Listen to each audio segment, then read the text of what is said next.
Hey G-Fans, GojiFan93 here, and welcome back to the second day of Godzilla-thon 2014, where we will be talking about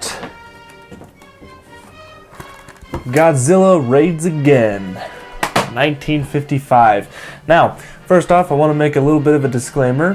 1, I'm not ripping off James Rolfe. 2, I know that he did Godzilla-thon. 3, that was back in 2008. 4, get off my back. Alright, let's begin the review. So, basically, being the sequel to Gojira or Godzilla King of the Monsters is a pretty big feat, and sadly, the film is a little bit disappointing compared to the first one. The effects aren't as good, the suits aren't as good, the acting's not as good, the characters aren't that good, the music isn't that good. It's one of my least favorite films, but it does have some parts in it that are kind of cool. For instance, there is one scene in the film where I don't remember her name. I'm sorry, I'm messing up names here, but the female actress in this movie, I guess I'd say the female lead in the movie, she's looking out into the city where it's being destroyed by Godzilla and Anguirus, and basically, that whole scene is just very solemn. It's just, it's very symbolic, of someone who's, the love for her city and it's being destroyed. And I don't know, that scene, for some reason, just with me, I don't know if it's just me or if it's anyone, or if anyone else agrees or has this feeling, but whenever that scene comes up, it's like, damn, the feels, man, the feels. Also, totally forgot to say, back up the train here, Anguirus is introduced in this film. This is his first film debut, and Godzilla's first enemy, ironically, even though the Anguirus becomes his friend and basically his sidekick in the future films. But obviously Anguirus has a completely different look. He looks more, I don't know, I mean, obviously because it was the 50s still and the effects weren't as good. I mean, Anguirus doesn't look as good as he does in like the 60s, like the 68 Anguirus. But what's also weird is I want to talk about the differences between the Japanese version and the American version.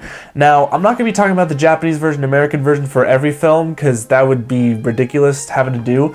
But I recently watched this like a month ago on the Japanese version, and I just got finished watching it on the English version, so I actually have now a clear look on both versions. And once again, I gotta give it to the Japanese version. Obviously it's the best, and you know what, that goes for any Godzilla film. Any Godzilla film is better in the Japanese version, but this one in particularly, I mean, like, the way the Japanese, I don't know, they just knew how to make films back then. I mean, it doesn't mean they don't know how to do now, but it's just like, for these kind of films, it seems like America just didn't understand how to do an American edit of these films. Because in the American version, once again, it's all narrated for us. The whole storyline is done in exposition, and it's like, it's so annoying, because I felt like I was hearing an audio book, and I was like, oh, this is ridiculous, because in contrast with the Japanese version, everything just happens. You learn what's happening by the characters explaining shit, but it's not through narration, it's through the characters actually doing shit. So yeah, overall the music, it's not too bad. I enjoy it. I mean, I listen to the soundtrack, and it's nice. It's obviously not Akira Fukube. It's I don't know the composer, sadly, but I know it starts with like an M, I think. I don't know. Sorry, messing up the freaking information again. Sorry about that. But, like I said, there's also 2 main fights in this film between Godzilla and Anguirus. The first fight deals with Godzilla and Anguirus fighting in on a icy place, like a snowy place, island, I don't know. They fight for like 5 seconds, and then Godzilla just like football tackles him and just into the water, and there's like, but the second part, or the second battle, which is the final battle between Godzilla and Anguirus, is in no, not Tokyo. It's in Osaka this time, I believe. I hope I got that right.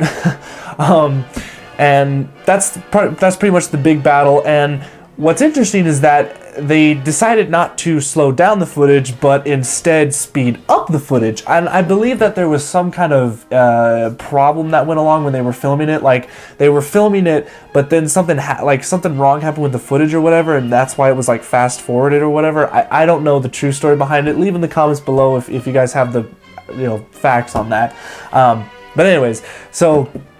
But the last battle, it's so funny how it's played out. I mean, obviously, you got to give this film some slack. This is the first film that had two monsters fight each other. Obviously, it's not going to be choreographed well. So basically, you just got two guys in rubber suits just going at each other, just tackling, and they're just like, what's our direction? What's our motivation? I mean, they don't really know how to.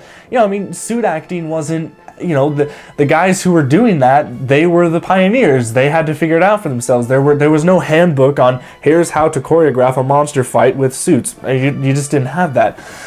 So it is dated, but you got to give the film some credit because it was the first film that had the monsters fight each other. So it's really fast paced. They look like puppets in some way. They're just kind of going back and forth. But whatever. It's still fun to watch and all that stuff.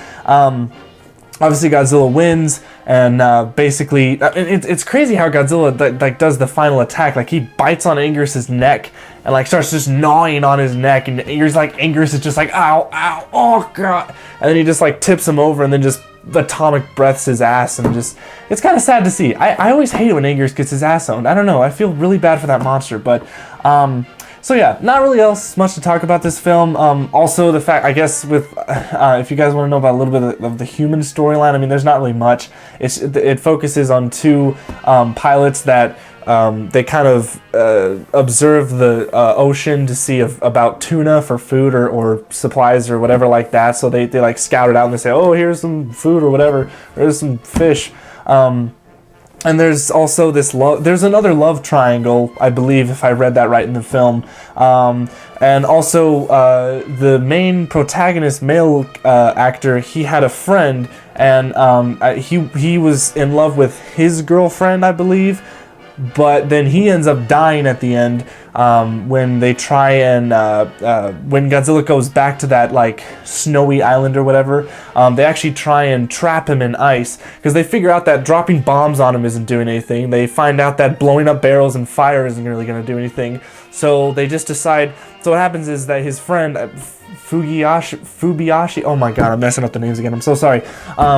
But he flies into the cliff and it creates, an avalanche, and then it starts to, trap Godzilla. So the other pilots are like, hey, I got an idea. Let's just trap him under ice, because there's nothing else we can do. So basically it's like a full 10 minutes of jets just flying, shooting at the mountain just to make it have an avalanche and come down. Godzilla does eventually get all covered up, and that's basically the end of the movie. And then, the main character, and he gets the girl, and they live happily ever after.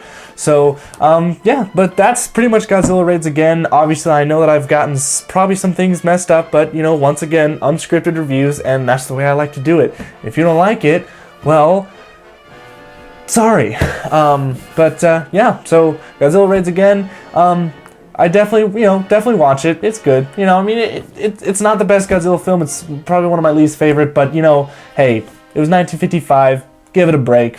It was a pioneer film. It had the two monsters fighting. That was the newest thing there. So, overall, it's an okay film. So definitely highly recommend watch the Japanese version, not the stupid American version, because I hate watching it, and it's just narration non-stop. This is what's happening in the film. This is what you're supposed to be focusing on. Blah blah blah. It's just oh, shut up. Anyways, so that's my review. Godzilla Raids Again for Godzilla-thon 2014. Thank you guys so much for watching. Stay tuned for tomorrow for King Kong vs. Godzilla, and that'll be it. So see you guys till then. Stay big, G fans.